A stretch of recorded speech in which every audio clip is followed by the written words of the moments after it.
Tēnā koutou. Thank you for inviting me today. My name is Geraldine. I arrived 4 years ago in Masterton, and I'm married to a Kiwi family who have descendants in the Turner family who were promoters of peace when between Maori and Pakeha and involved in facilitating negotiations for the Te Tiriti o Waitangi. Whakapapa that I'm still learning. I've got more to learn about it, but I'm keen to do so. Gary, Bex, councillors and fellow Mastertonian, my input today may be unsettling for some of you, but please be rest assured that my intentions come with aroha towards all Mastertonians, independent of their beliefs, wealth and origins. So, who in this room like to be entertained? Okay, well, I will try my best. I do too like to be entertained, but at what costs?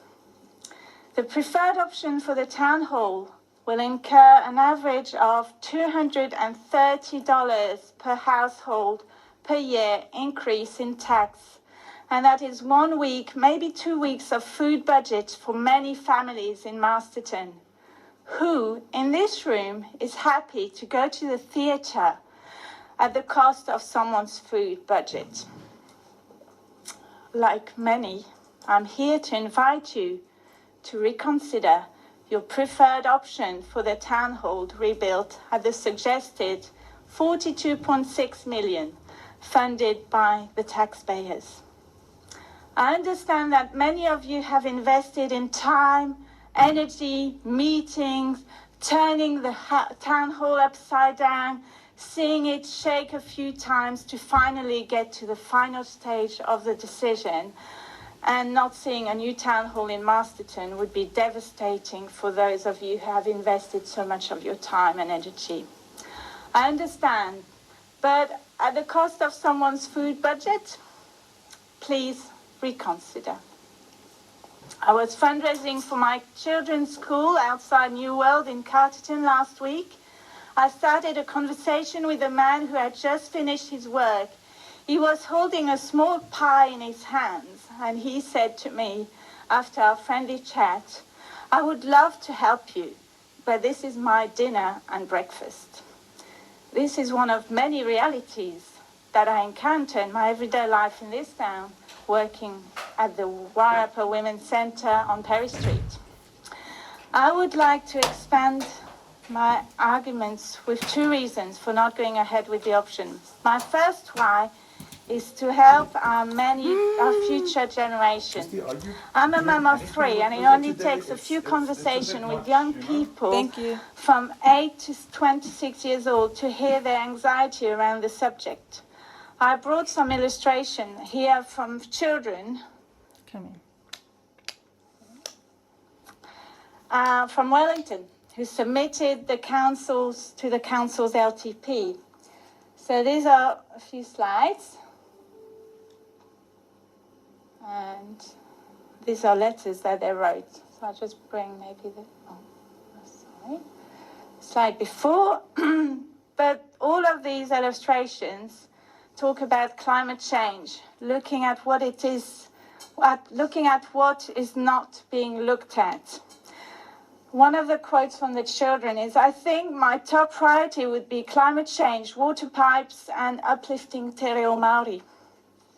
We, as adults of our children, and specifically those in the wisdom years, have the availability, the insight from the past, the knowledge of now, and the ability to listen our future adults and their concerns. We have to acknowledge and take responsibility for their future. We can no longer repeat what my parents and grandparents' generation said. They will figure it out. By building a new town hall at the cost suggested with the demolition involved, where are we demonstrating our commitment to environmental sustainability? Papatuanuku is giving an increasing number of warnings. When will we actually make real change to our behaviors? Our council can expect $50,000 distributed to community organizations to take care of the task at hand alone. MDC here has a golden opportunity to be an innovator and bring hopeful changes to its community. We don't inherit the earth from our ancestors. We borrow it from our children. Be the change you wish to see in the world. I'm doing a screen recording. My second why is to represent the people of Masterton who are in minority here, or possibly in minority. Slide 6.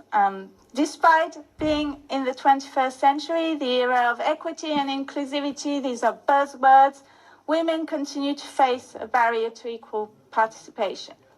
So I've counted 33 women who are being heard here this week out of 89, which is pretty good. I'm here to represent also the new residents, the working parents, the people who are too busy to making ends meet, those people who are scared to voice their opinion. Hopefully by talking today, I'm giving them some inspiration to do so in the future. From talking to a few people, I managed to record information from 30 plus people about the preferred option for the town hall, and here are my results. I know this is not 700, but I did it on my own. And here are some results.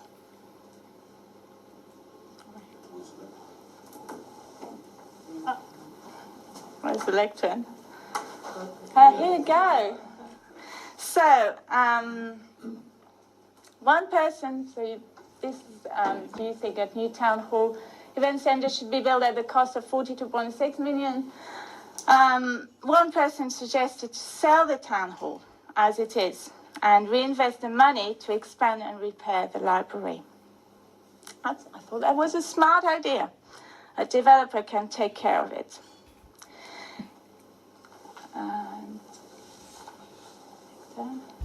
Slide 8. So is it worth taking away our people's food budget to rebuild this town hall, when we have other facilities and a great event centre already in the Wairarapa, at a time when food bank have had funding cuts?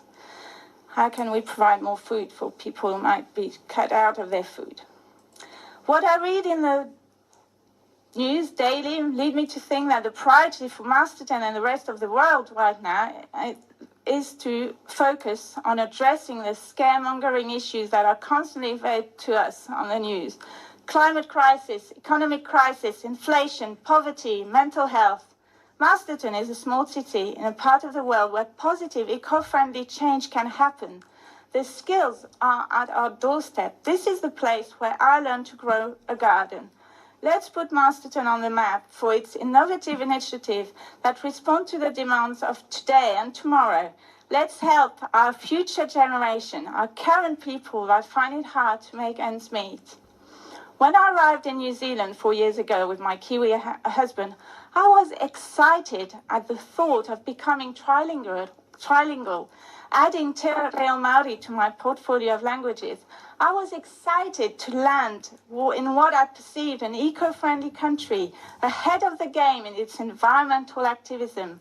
Masterton can live up to this Kiwi reputation by implementing all of this in its LTP. And here's some of the suggestions, and I know we are probably running out of time, and it probably would be another 7-minute presentation, so I'll be quick. About a minute, I think, filled in. Yeah. Great, thank you. I thought I was slower than that. So we are Wellington's backyard. So why do we want to have another big city like Wellington? Let's include biculturalism in any renovation. Let's start growing food in our town centres for our people who are struggling to get food from their own income.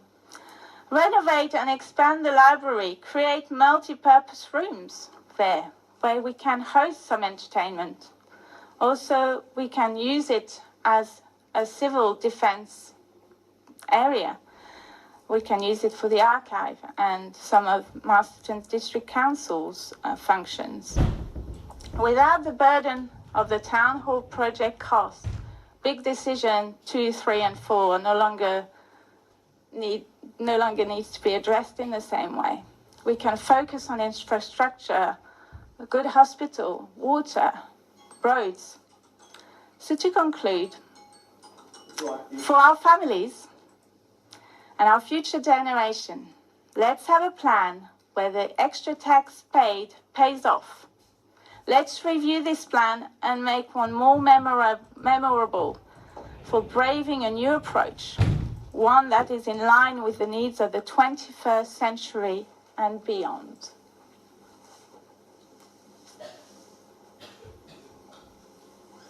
Are you ready to be the change the world needs to see and make Masterton truly the best city in New Zealand? Thank you, Geraldine. Okay. I'm Christy Johnson, and I'm the Executive Director at the Wairarapa Women's Center, and I've had the privilege of meeting some of you in the past. All I wanted to say is that I'm so impressed with the presentation that Geraldine Durant had made earlier today that I wanted to just say that the board and I wish to make that the Women's Center's official positionality, the statement that Geraldine gave earlier.